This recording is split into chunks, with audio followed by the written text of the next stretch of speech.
Hello ಎಲ್ಲರಿಗೂ, ಇವತ್ತು ನಾನು ಕ್ರಿಸ್ಪಿ ಆಗಿರುವ ದೋಸೆ ಹೇಗೆ ಮಾಡೋದು ಅಂತ ತೋರಿಸ್ತೇನೆ. ನೋಡಿ, ಕಲರ್ ಕೂಡ ಚೆನ್ನಾಗಿ ಬ್ರೌನ್ ಆಗಿ ಬಂದಿದೆ ಹಾಗೂ ತುಂಬ ಕ್ರಿಸ್ಪಿ ಆಗಿದೆ. ಇದು ನೀವು ಮಸಾಲೆ ದೋಸೆಗೆ ಕೂಡ ಯೂಸ್ ಮಾಡ್ಬೋದು ಈ ಹಿಟ್ಟನ್ನು, ಅಥವಾ ಬರೀ ಈ ಥರ ಕ್ರಿಸ್ಪಿ ದೋಸೆ ಮಾಡಿ ಕೆಂಪು ಚಟ್ನಿ ಜೊತೆ ತಿನ್ನಲಿಕ್ಕೆ ತುಂಬ ಟೇಸ್ಟಿಯಾಗಿರುತ್ತೆ. ಬನ್ನಿ ನೋಡೋಣ ಹೇಗೆ ಮಾಡೋದು ಅಂತ. ಮೊದಲಿಗೆ ನಾನಿಲ್ಲಿ 1 ಕಪ್ ದೋಸೆ ಅಕ್ಕಿ ತಗೊಂಡಿದ್ದೇನೆ. ಆಮೇಲೆ 1/4 ಕಪ್ ಇಲ್ಲಿ ಉದ್ದಿನ ಬೇಳೆ ತಗೊಂಡಿದ್ದೇನೆ. ಆಮೇಲೆ 1 ಟೀ ಸ್ಪೂನ್ನಷ್ಟು ಮೆಂತ್ಯ ತಗೊಂಡಿದ್ದೇನೆ. ಇದು ಮೆಂತ್ಯ ಹಾಕೋದ್ರಿಂದ ಸ್ವಲ್ಪ ಚೆನ್ನಾಗಿ ಬ್ರೌನ್ ಕಲರ್ ಬರುತ್ತೆ. ಸೊ ವಾಶ್ ಮಾಡಬೇಕು, 2-3 ಸಲ ವಾಶ್ ಮಾಡಿದ ನಂತರ ಇದೊಂದು 6 ಗಂಟೆಗಳ ಕಾಲ ನೆನೆಸಲಿಕ್ಕೆ ಬಿಡಿ. ಆಮೇಲೆ ಇದನ್ನು ನೀವು ಮಿಕ್ಸರ್ ಜಾರಲ್ಲಿ ನುಣ್ಣಗೆ ರುಬ್ಬಬೇಕು. ನೋಡಿ, ಇಷ್ಟು ನುಣ್ಣಗೆ ರುಬ್ಬಿ ಆಮೇಲೆ 8 ಗಂಟೆಗಳ ಕಾಲ ಹುದುಗಲಿಕ್ಕೆ, ಫರ್ಮೆಂಟ್ ಆಗಲಿಕ್ಕೆ ಬಿಡಬೇಕು. ಸೊ ನಾನು ಚಳಿಗಾಲದಲ್ಲಿ ಅದೆಲ್ಲ ಫರ್ಮೆಂಟ್ ಆಗಲಿಕ್ಕೆ ಕಷ್ಟ ಆಗುತ್ತಲ್ಲ, ಸೊ ಬಿಸಿ ನೀರು ಕೆಳಗಡೆ ಇಟ್ಟಿದ್ದೆ. ಸೊ ಚೆನ್ನಾಗಿ ಫರ್ಮೆಂಟ್ ಆಗಿದೆ. ಆಮೇಲೆ ಇದಕ್ಕೆ ಬೆಳಿಗ್ಗೆ ನೀವು ಉಪ್ಪು ಮತ್ತು ಸಕ್ಕರೆ, ಎಷ್ಟು ಹಿಟ್ಟು ಅಷ್ಟು ಹಿಟ್ಟಕ್ಕೆ ಮಾತ್ರ ಬೇಕಿದ್ರೆ ಉಪ್ಪು ಸಕ್ಕರೆ ಹಾಕಿ ಮಿಕ್ಸ್ ಮಾಡ್ಕೊಳ್ಳಿ. ಸಕ್ಕರೆ ಸ್ವಲ್ಪ ಹಾಕಿದರೆ ಉಂಟಲ್ಲ ಬ್ರೌನ್ ಆಗಿರುತ್ತೆ, ಒಳ್ಳೆ ಕಲರ್ ಬರುತ್ತೆ. ನಾನಿಲ್ಲಿ ನಾನ್ ಸ್ಟಿಕ್ ಪ್ಯಾನ್ ಯೂಸ್ ಮಾಡ್ತೀನಿ, ನೀವು ಕಬ್ಬಿನ ತವ ಕೂಡ ಯೂಸ್ ಮಾಡ್ಬೋದು.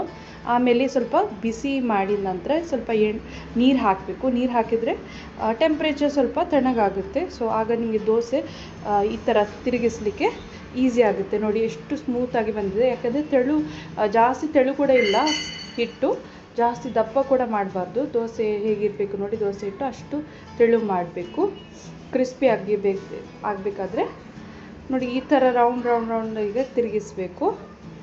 ಈಗ ನೋಡಿ ಸ್ವಲ್ಪ ಬೇಯ್ತಾ ಬಂದಿದಲ್ಲ. ಸೊ ಈಗ ಮುಚ್ಚಳ ಮುಚ್ಚಿ ಒಂದು 2-3 ನಿಮಿಷ ಮುಚ್ಚಳ ಮುಚ್ಚಿದರೆ ರೆಡಿ ಆಗುತ್ತೆ. ಆಮೇಲೆ ಇದನ್ನು ತುಪ್ಪ ಅಥವಾ ಎಣ್ಣೆಯನ್ನು ಹಾಕಬೇಕು. ಈಗ ಅದು ಗೋಲ್ಡನ್ ಬ್ರೌನ್ ಆಗಿ ಕ್ರಿಸ್ಪಿ ಆಗಿ ಹೇಗೆ ಬರುತ್ತೆ ಹೋಟೆಲಲ್ಲಿ ಅಂದರೆ, ಅವರು ಇಷ್ಟು ಎಣ್ಣೆ ಅಥವಾ ತುಪ್ಪ ಹಾಕ್ತಾರೆ.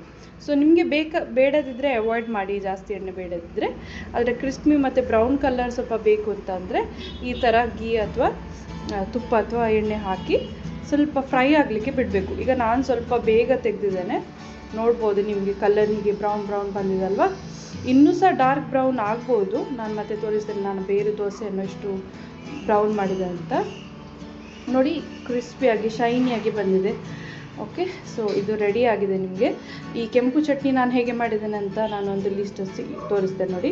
ಸ್ವಲ್ಪ ನೀವು ತೆಂಗಿನ ತುರಿ, ಸ್ವಲ್ಪ ಕಡಲೆ ನೀವು ಹಾಕಿ, ಆಮೇಲೆ ಒಂದು ಸ್ವಲ್ಪ ಮೆಣಸಿನ ಹುಡಿ ಮತ್ತು ಹುಳಿ, ಉಪ್ಪು, 1-2 ಬೆಳ್ಳುಳ್ಳಿ, ಉಪ್ಪು, ಸಕ್ಕರೆ ಎಲ್ಲ ಹಾಕಿ ನಾನು ಈ ಚಟ್ನಿ ಮಾಡಿದೆ. ತುಂಬ ಟೇಸ್ಟಿಯಾಗಿತ್ತು. ನೀವು ಕೂಡ ಟ್ರೈ ಮಾಡಿ ಹೇಗಾಗಿದೆ ಅಂತ ಹೇಳಿ. ನಮ್ಮ ಚಾನಲ್ ನಿಮಗೆ ಇಷ್ಟ ಆದರೆ ಲೈಕ್, ಶೇರ್, ಕಮೆಂಟ್ ಹಾಗೂ ಸಬ್ಸ್ಕ್ರೈಬ್ ಮಾಡಲು ಮರಿ.